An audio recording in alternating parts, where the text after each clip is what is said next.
Hello, everybody. Welcome into the Telegram Basketball Insiders. I'm Josh Wallfish with Foster on North Carolina Wesleyan duty. It's just me tonight talking the second round of Prep Hoops action here in the state playoffs.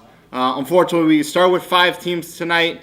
We are down to just 2. Nash Central, a thorough defeat of Irwin Triton, 77-58. And Southern Nash with a big second half effort to defeat Eastern Wayne by 14 points. So both of those teams will move on to Saturday's third round. Nash Central girls will be at home. They're hosting Northern Guilford. Southern Nash traveling to a familiar spot for many Nash County fans, and that would be Eastern Alamance High School, the top-seeded Eastern Alamance High School. They will host Southern Nash on Saturday.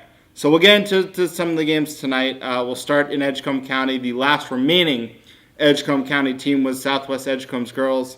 They put up a good fight with undefeated East Bladen. Were within 6 to 8 points for the most part, got to 10, and a 22-0 run to end the third quarter really broke the game open for East Bladen. And Southwest really never had a good answer for that as they exit in the second round.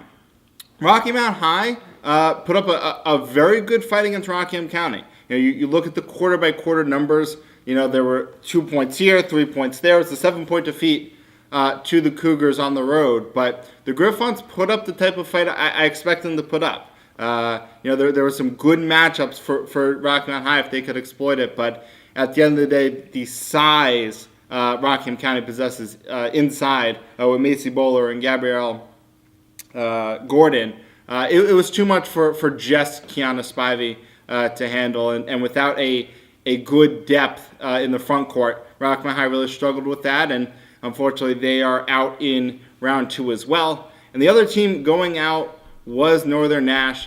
They put up a decent fight in the first half, tied 17-17 at halftime. The exact type of game the Knights really wanted to, but could not get it done defensively in the third quarter.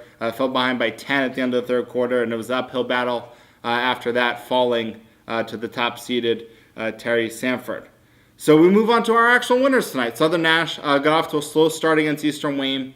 They got off to that slow start against Western Alamance as well. But this time, they really took control in the second half and took it to an Eastern Wayne team that came in with just 7 wins on the season. So Southern Nash really showing their dominance in the second half. They got Daywan Wilkins into the action. He scored 11 points, hit all 8 of his free throws. Marquise Wright had 10.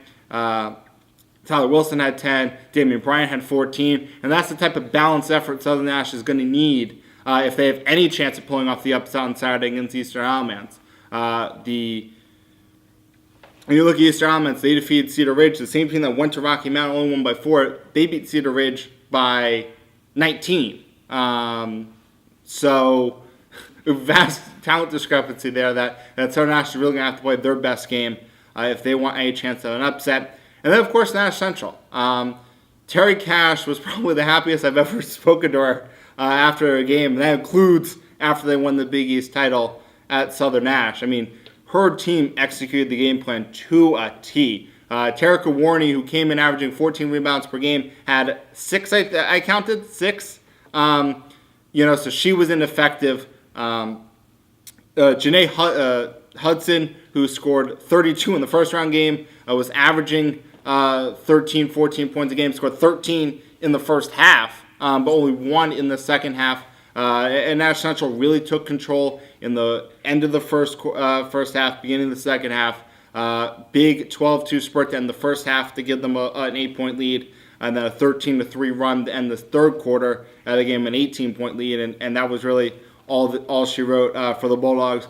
They host Northern Guilford on Saturday, and that's going to be an interesting matchup because Northern Guilford, their offense runs around 2 6-foot-plus centers.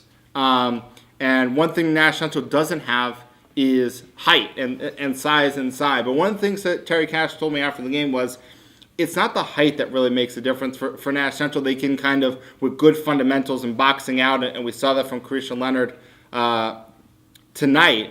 If they can do that against Northern Guilford, I think they have a good shot given the vast array of scoring options the Bulldogs have at their possession. But if they don't play the fundamentals defensively and all of a sudden they're giving up easy layups to 6'3", 6'1" centers, that could be trouble for the Bulldogs. But thank you guys for tuning in this week for the second round of action. We'll be back next week, and if we still have teams, we'll be discussing them. Otherwise, it will be a season recap here on the Telegram Sports Channel.